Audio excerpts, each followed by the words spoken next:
Hello, hello! Je te souhaite la bienvenue dans le podcast intitulé Revenir en France.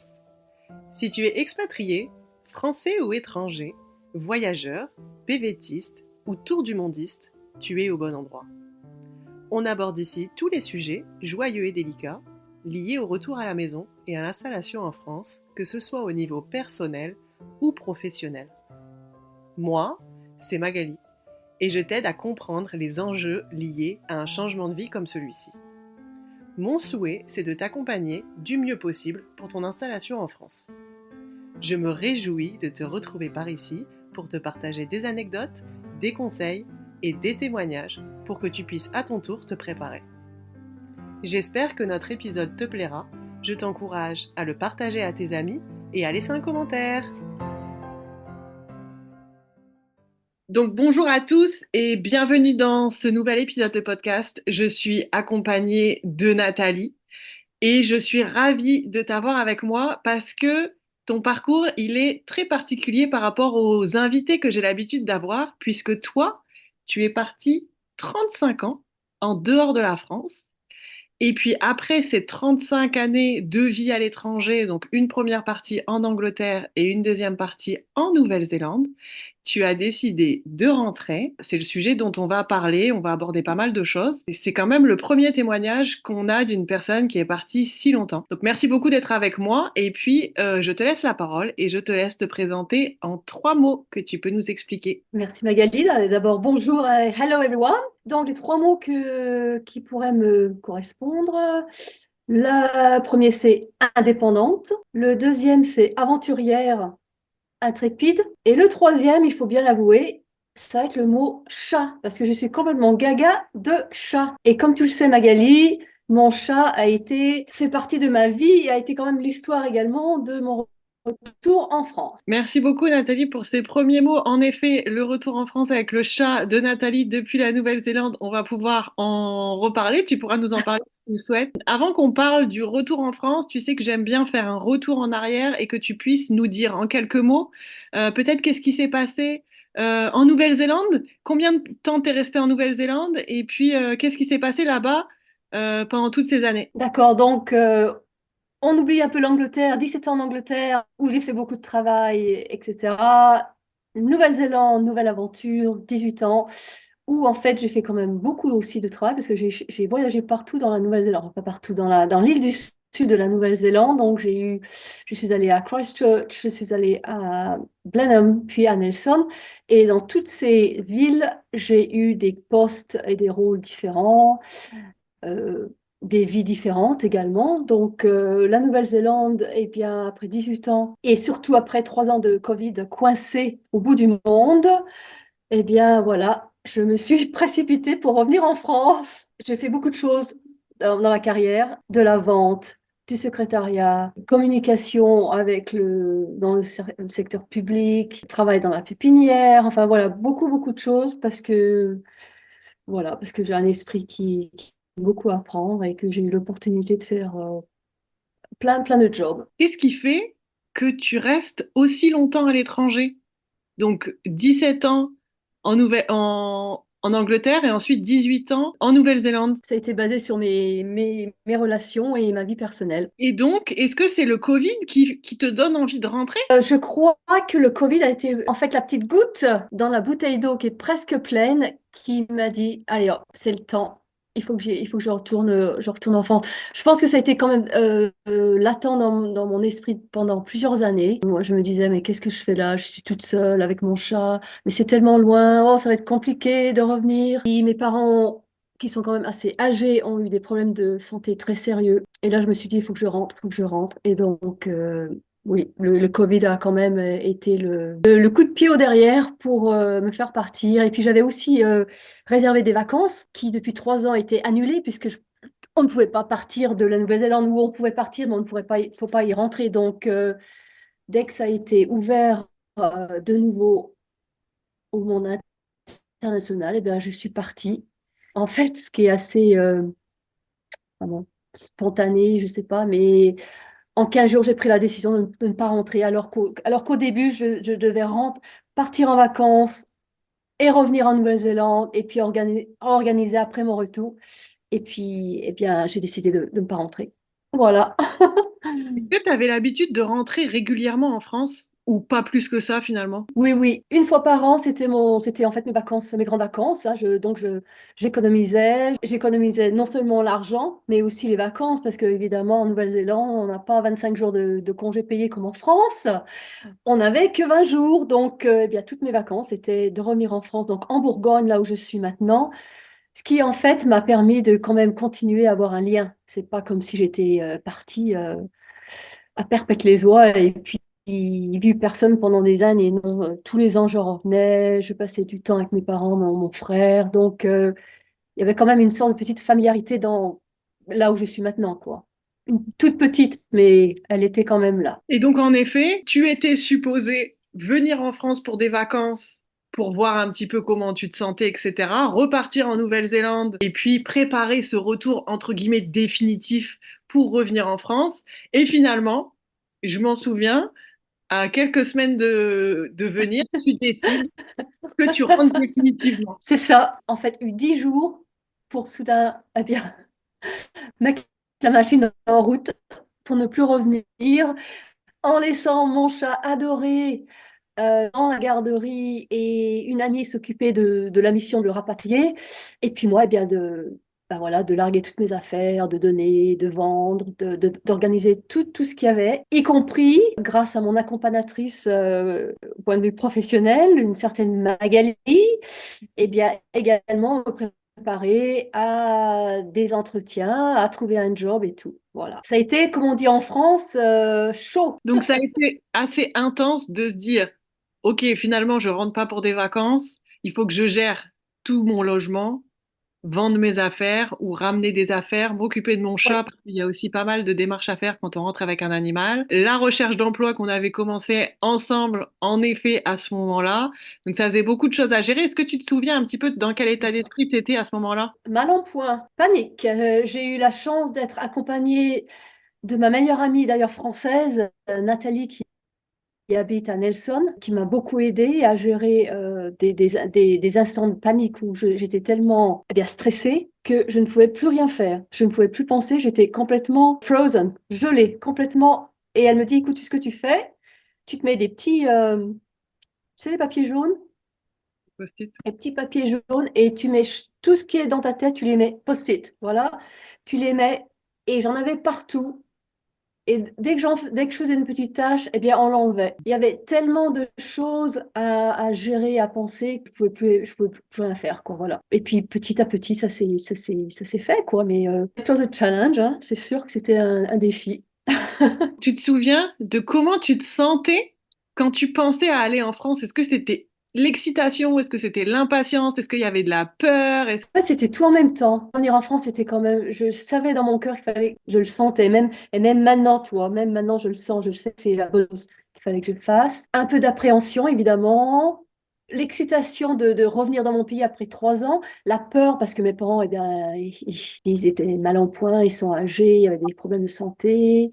Et puis de l'autre côté, une sorte d'enthousiasme, me dire, ben voilà, me revoilà sur une nouvelle aventure. Et c'est vrai que je suis assez dans ces instants où ben, j'ai besoin de changement, j'ai besoin de dynamisme autour de moi. Donc c'était peut-être stressant, mais il y avait un petit côté de ce stress que c'est vrai qui dans ma nature, eh bien, j'apprécie, quoi. Donc c'était un peu de tout ça.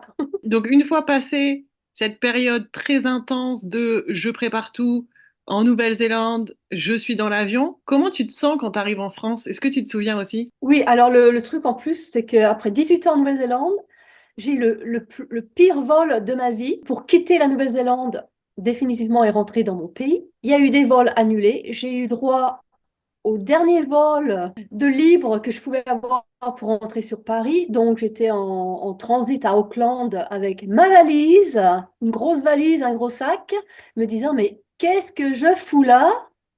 Je rentre en France et voilà comment ça se passe. Enfin bon, je suis arrivée le 24 juillet 2022 à Paris avec mes habits d'hiver, puisqu'évidemment, Nouvelle-Zélande, c'était l'hiver. Il faisait 30 degrés à Paris.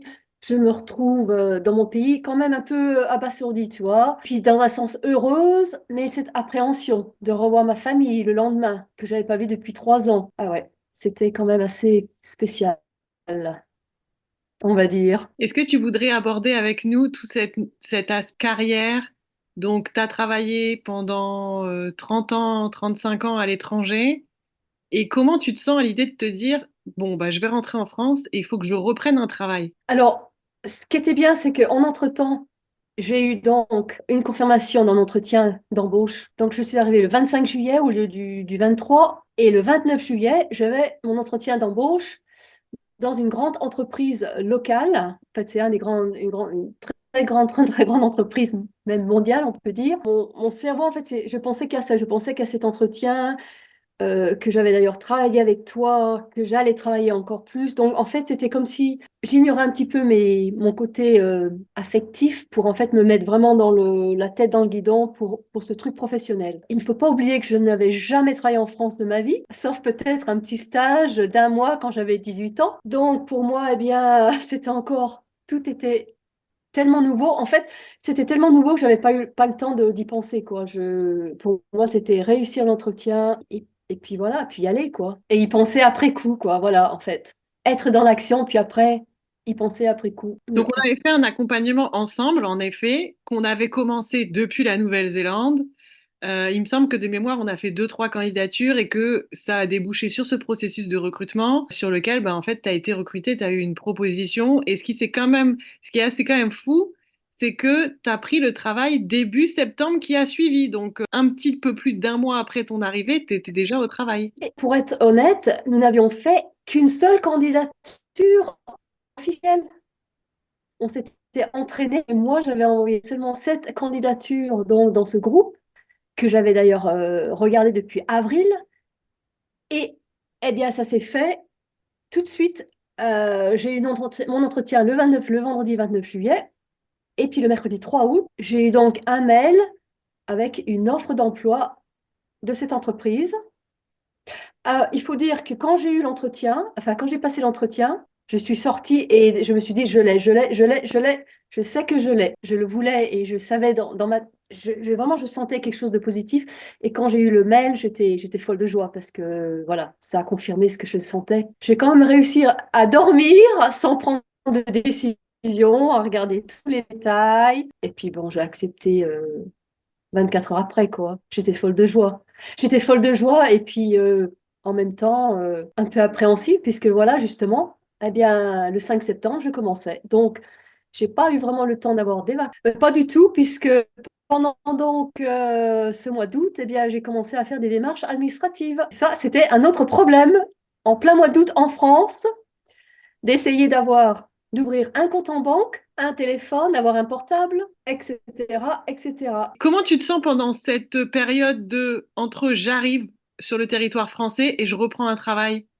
C'est la course. En fait, je n'ai pas eu le temps de faire d'avoir beaucoup de repos parce que dès que j'ai eu mon offre d'emploi que j'ai acceptée, il a fallu faire de la paperasse pour le contrat. Il fallait un numéro de téléphone, il fallait ci, il fallait ça. Comme et que j'habite toujours d'ailleurs, je suis hébergée chez mes parents, il fallait une attestation bien qui confirmait que j'étais bien chez mes parents. Après, il y avait les cartes d'identité. Alors évidemment, la carte d'identité de mon père n'était plus valide. Enfin bon, c'était l'horreur. Ça a été l'horreur.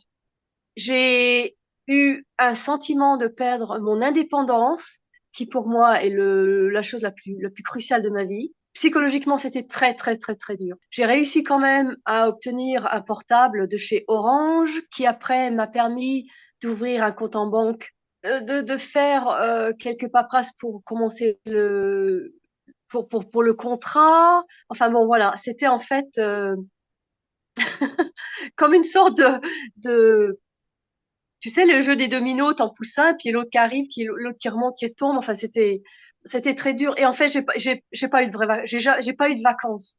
J'ai pas eu de repos. J'ai pas eu de temps de recul. Self-reflection, ça s'est fait comme ça devait être fait. Ça s'est fait comme ça. Mais dans un sens, c'était précipité.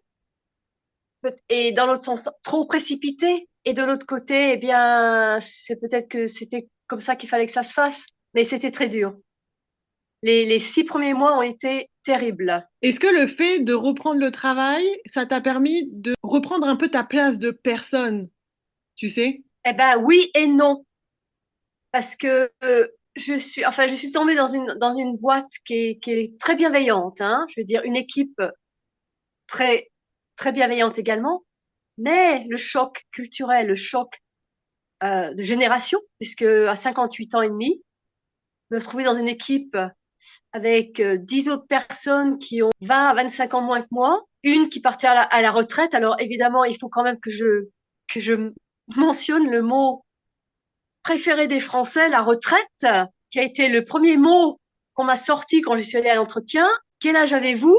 Et pensez-vous à la retraite? Pour une personne qui a vécu plus de 35 ans à l'étranger, ou dans un entretien, on ne mentionne jamais l'âge, ou dans les pays anglo-saxons, la retraite, eh bien, on n'y pense pas parce qu'on a quand même des esprits un peu plus pionniers et un peu plus individualistes peut-être, ou indépendants. Mais moi, ça a été vraiment un choc culturel, un choc psychologique très très dur. Pas du tout, je me suis pas du tout retrouvée. J'avais ma place, personnellement, j'avais ma place nulle part. Même si j'avais un emploi qui était vraiment qui m'a sauvé la vie, hein, d'avoir un emploi aussi rapidement, mais d'une situation où j'apprenais, j'étais de nouveau une apprenante et j'étais tellement saturée que je n'arrivais plus à absorber les informations. Tout était trop, c'était le pire apprentissage de ma vie, alors que moi, pour être franc, j'apprends très vite.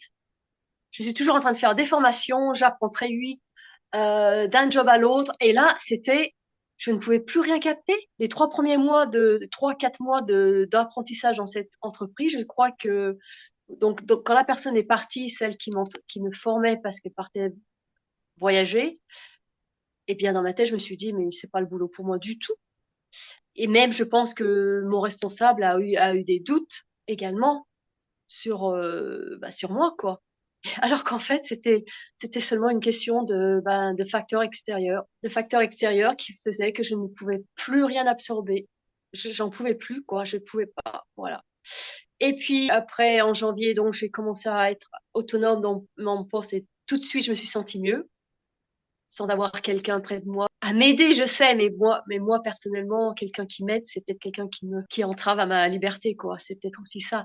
Mais non, à partir de janvier, février, ça a été vraiment, vraiment mieux. Et là, depuis un an, ça va très bien, quoi. Mais non, c'est très dur pour moi ça a été très dur pour moi de trouver ma place au travail, au sein du travail, au sein de ce pays de ma vie, quoi. Pour être très franc, c'était extrêmement difficile. Et donc tu dirais que au bout de 6 mois à peu près, les choses elles rentrent dans l'ordre et ça va un peu mieux. Au bout de 6 mois, j'ai commencé à me sentir plus à l'aise dans mon rôle, ce qui veut dire que j'ai eu plus de confiance en moi. C'est le petit, hein, c'est comme la boule de neige, quoi. J'ai commencé à prendre un petit peu mes marques, à conduire sur les petites routes de campagne en plein hiver, à toutes ces petits trucs de la vie quotidienne. Moi, qui est une très grande sportive, eh bien, les clubs de sportifs, quand on vit dans la campagne, bah, c'est pas évident. La culture française, c'est pas évident. Donc toutes ces petites marques, petit à petit, et puis de l'autre côté également pour moi, bah, essayer de maintenir mon esprit, enfin ma sanité, ma paix intérieure en continuant à faire des choses que j'ai fait pendant toute ma vie à l'étranger, hein, mes yogas, ma méditation, mes cours de yoga sur YouTube avec les mêmes instructeurs qui parlent anglais évidemment, puisque moi la langue parler français, soudain à peine parler anglais, alors que bah, ça a été mon identité pendant plus de 36 ans. Parler anglais au J'ai eu la travail? chance de... Oui, bah, c'était le critère, mon critère principal de, toute façon, de postuler à ce job. Hein. Donc, je parle anglais, pas autant que j'aimerais. Par contre, je veux dire que je me suis quand même débrouillée à donner des cours de soutien d'anglais, en plus du travail, hein, pour essayer de continuer ça. J'ai fait une formation pour enseigner l'anglais. Là, je vais en commencer une autre pour maintenir mon équilibre, quoi. Pour me maintenir moi-même, puisque je suis quand même à moitié anglo-saxonne, à moitié française. Et je dis moitié-moitié, alors que bon, c'est peut-être plus 80%, 20%, voilà. Donc, en fait, le conseil que que je donnerais, c'est de garder des choses familières qui te, qui te permettent de garder ton équilibre à toi. Quand tu es, en fait, Et c'était mon choix de rentrer, hein. Ça, c'est pas, j'ai pas été forcée, hein. Qu'il y ait quelque chose d'apaisé en toi-même, de façon à pouvoir gérer tous ces trucs nouveaux autour de toi, C'est quoi ta plus grande fierté liée à ce retour en France? d'avoir pu gérer ce choc culturel, psychologique, émotionnel de moi-même, avec quand même le soutien, ton soutien, évidemment, le soutien de ma famille comme ils peuvent, mais aucune autre personne c'est logique, une personne qui n'a pas vécu ce que j'ai vécu ne pourra jamais me donner le soutien à 100%. Donc c'est pour ça que d'être dans ton groupe de Facebook, de lire les petits témoignages, je me suis sentie un peu moins seule, quoi. Étant donné que je suis en région rurale, c'est pas comme si j'étais à Lyon ou à Paris où je peux rencontrer d'autres personnes françaises qui ont eu la même expérience. Je suis toute seule ici. Donc ça a été dur, tu vois. J'aurais tellement aimé pouvoir rencontrer quelqu'un comme moi, comme moi. Enfin, on est tous uniques, mais je veux dire, quelqu'un qui ait les mêmes expériences, quoi. Tu es dans quelle ville, Nathalie? Parce que peut-être qu'à travers ce podcast, on peut lancer un appel et peut-être que tu peux trouver des personnes autour de toi. Oui, ah ben, je suis pas loin de Chalon-sur-Saône, donc en Saône-et-Loire, et j'habite dans un village pas loin, quoi. Voilà. J'ai en fait lancé moi-même un petit appel sur une page Facebook d'une petite ville à côté qui s'appelle Tournu, et ça m'a donné l'occasion de rencontrer un couple d'étrangers, une japonaise et un hollandais. Eux, depuis 25 ans, vivent en France, mais ça m'a permis d'avoir des contacts en anglais, quoi. Bon, en fait, c'est ça que je recherche, c'est de parler anglais. Voilà, mais j'ai aussi mis un petit appel sur une page Facebook de Chalon. Moi, ça, c'est pas du tout été, c'est peut-être pas la bonne page sur laquelle le mettre, quoi, puisque ça a pas marché. Mais bon, Déjà, partager les mêmes choses avec des gens qui vivent les mêmes choses, voilà, en fait. Mais écoute, ça va mieux, le temps, voilà. alors, si jamais vous écoutez ce podcast et que vous avez envie de rencontrer Nathalie dans la région de Châlons, n'hésitez pas à me solliciter et puis on verra ce qu'on arrive à mettre en place pour peut-être vous mettre en contact. Oui, donc ça fait 1 an et demi que tu es rentrée. Comment tu te sens aujourd'hui? Je me sens mieux, hein. Je me sens mieux. Je me sens très bien dans mon poste, dans mon rôle. Tu vois, je gère, je suis. Bon, c'est un rôle quand même qui est très prenant, hein, mais je le gère. Avec l'équipe, j'ai fait des connexions avec certaines de mes collègues qui deviennent plus personnelles, tu vois. Donc là, ça va bien. Du point de vue social, ça va mieux. J'ai même fait une rencontre, puis-je ajouter. Donc ça, c'est assez nouveau, mais ça veut dire que je me sens bien en moi-même si je peux faire ce genre de choses. Et puis là, je continue à chercher donc à me former pour pouvoir euh, avoir plus de support pour moi pour donner des cours d'anglais par peut-être online ou d'autres choses. Je suis en train d'étudier autre chose. Toujours avoir quelque chose, un projet dans ma tête en dehors de mon travail où je suis en ce moment pour mon avenir, quoi. Donc préparer mon avenir et puis comme tu le sais, continuer à parler anglais, quoi. Oui, donc tu as quand même une vie toujours très active puisque en dehors du travail, tu te formes, tu donnes des cours, tu fais ton sport, tu rencontres des nouvelles personnes.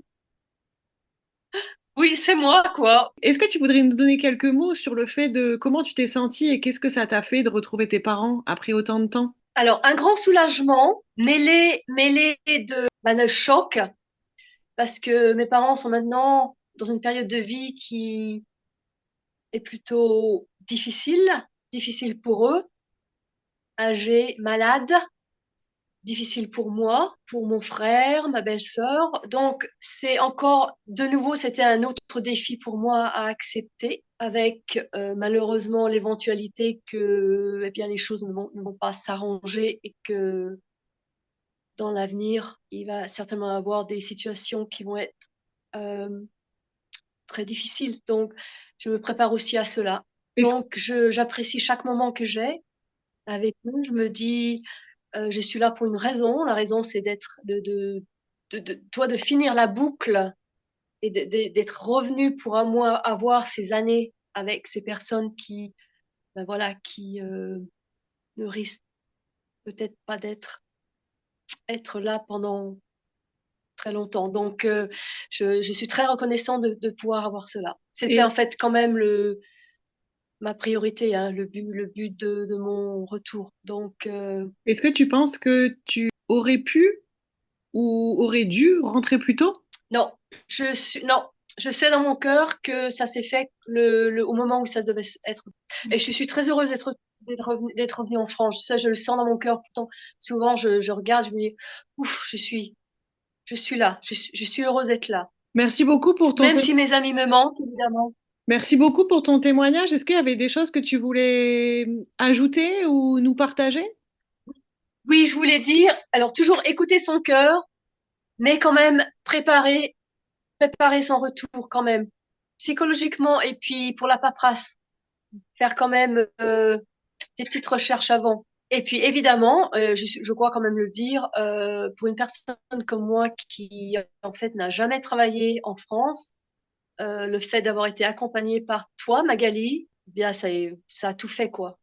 Donc vraiment, je conseille d'être accompagnée professionnellement par quelqu'un comme Magali. En fait, Magali elle-même, puisque toi, t'as aussi une expérience personnelle, donc il y a ce lien qui est très important. Merci. Et moi, j'ai une dernière question pour toi. Tu sais, comme je te l'ai dit, il y a Vas-y. énormément de personnes qui me sollicitent et qui veulent rentrer, mais qui ont entre 55 ans, 60 ans, en tout cas plus de 50 ans, et qui se posent énormément de questions de comment je vais reprendre le travail, comment je vais m'intégrer, comment je vais me réinstaller en France après autant de temps à l'étranger, et puis surtout à cet âge-là. Qu'est-ce que toi, t'aimerais dire aux personnes qui sont dans ce cas-là? Qu'est-ce que tu aimerais leur dire et qu'est-ce que tu voudrais donner comme conseil pour ces personnes-là? Alors, comme moi, personnellement, je n'y ai jamais pensé de ce côté-là. J'ai toujours été très dynamique et je suis assez enthousiaste de nature. Eh bien, just do it. Allez-y, ne succombez pas à la peur, osez. Franchement, c'est ce que j'ai fait, moi. Et à 58 ans, je me suis récolté un boulot, voilà, comme ça. Je pense que c'était parce que j'ai tellement enthousiaste et passionnée par ce que je pouvais offrir que ça s'est fait. Ben, en tout cas, bravo à toi, bravo pour ton parcours, parce que ça a été fluide, ça a été rapide, mais pour autant, ça a été intense. Et c'est là où on voit que, bon, tout s'est enchaîné et tu as trouvé le travail rapidement, et franchement, c'est génial quand ça se passe comme ça. Mais comme tu l'as dit, les premiers mois et les premiers mois au travail, c'est quand même super intense. Il y a beaucoup de choses à faire.